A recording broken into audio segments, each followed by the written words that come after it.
I don't know if I should make this video or not, but maybe maybe people will be interested in it. They were interested in the other one I did about this. It's not as... It won't be quite the same. Anyway, I'll just start talking and see what comes out. So I was just thinking, when somebody dies, depending on how close you are, you know, some of you goes with them, and if you're very close to them, then a lot of you goes with them, I suppose. It's like their life ends, and it's almost like yours does as well, because you have to start again in a way.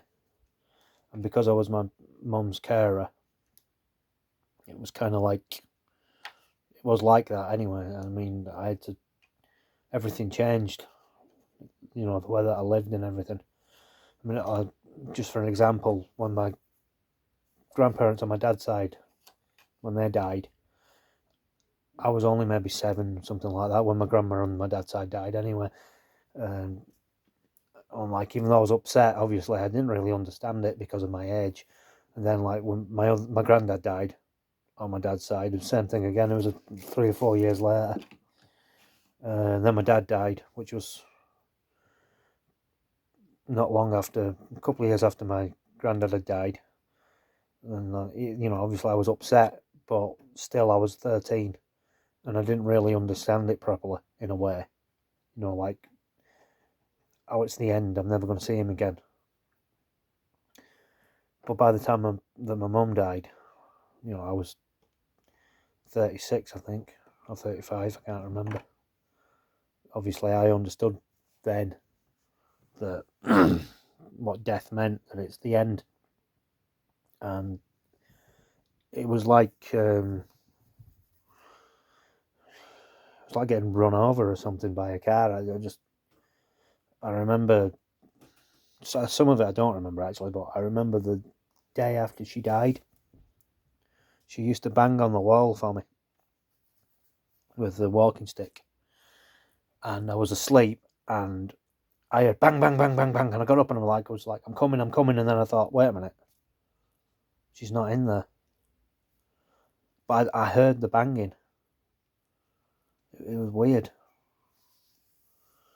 I got one of those the ghost talking apps as well. You know, I don't know how good they are. I think mostly they don't work, to be honest.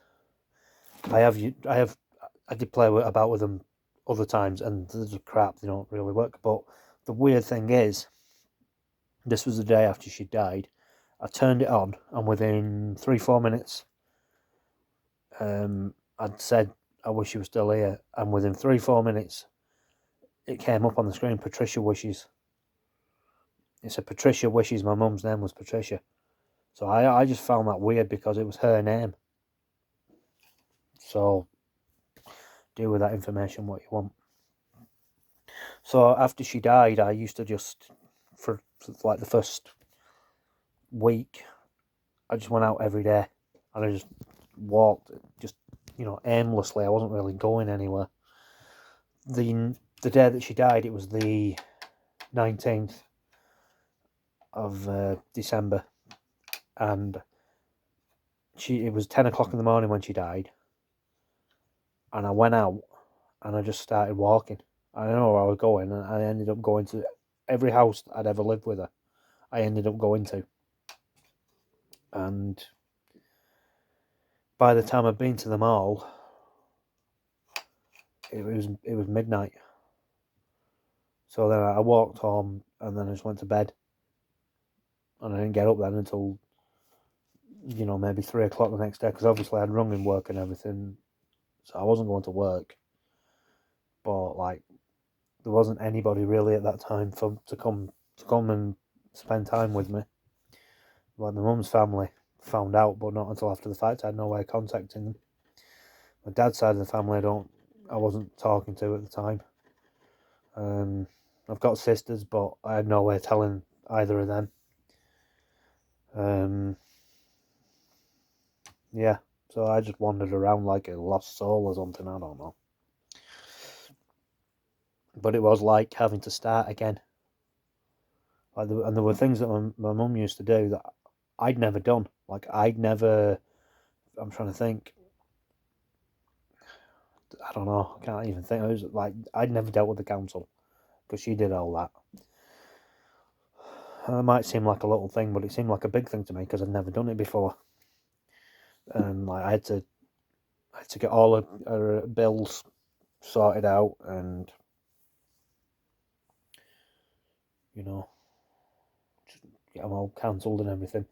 And I had to arrange a funeral as well, which I really didn't want to do. I really recommend that people, if you can, sort all that out while you can, because it's a lot of stuff to do. She didn't have anything sorted out. I had to go and arrange everything and pay for everything, and it's not cheap.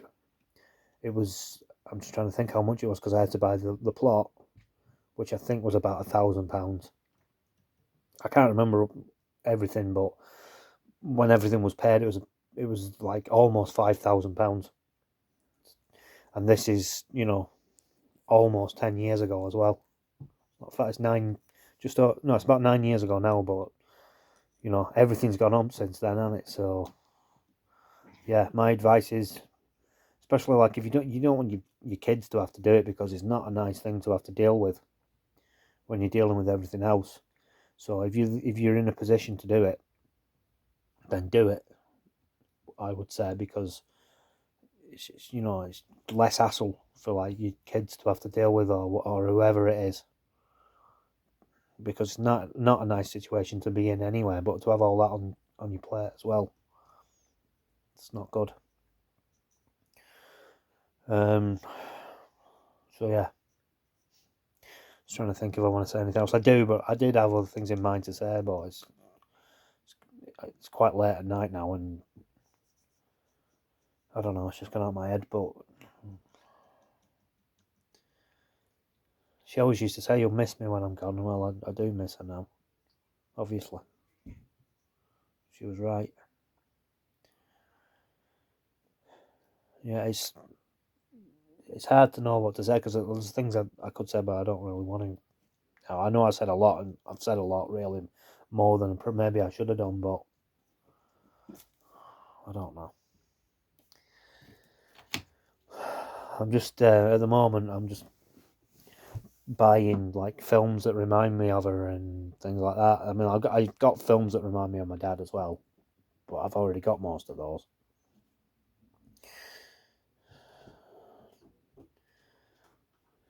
Yeah, she used to like. I mean, I'm not going to go out and buy her spray. I don't know. She used to like that film, but that's not for me. But I think I'll leave it there in a minute. Anyway, I'm kind of don't know where I'm going with this now. So yeah, anyway, basically, when somebody dies that you've been very close to, or because I was a carer, it is like you have to start from day one again, which is not a good feeling. Stop that, boy. Cat scratching the bed. And the weird thing is as well, like I don't remember a lot of the stuff that happened after she went. For the first 3 years, it was like walking around in like under a cloud or something like that. And it started to get a bit better on the 4th year, and then the 5th year it was bad because it was a 5-year anniversary. I kind of feel a bit like that now because it's coming up to the 10th anniversary. I kind of feel like if I can just get past this year now, then maybe I don't know what I'm saying. Really, why does 10 years matter really more than 9? I don't know, but it feels like it does. And because like of her illness and everything, because I was so close to her, it was like I didn't know what to do with myself for a long time. But I think I'm getting better now. Anyway, I think I'll leave it there. I'm not really saying a lot, am I? Okay. Anyway, if you got this far, I hope I haven't bored anybody, but yeah, thanks for watching. Bye.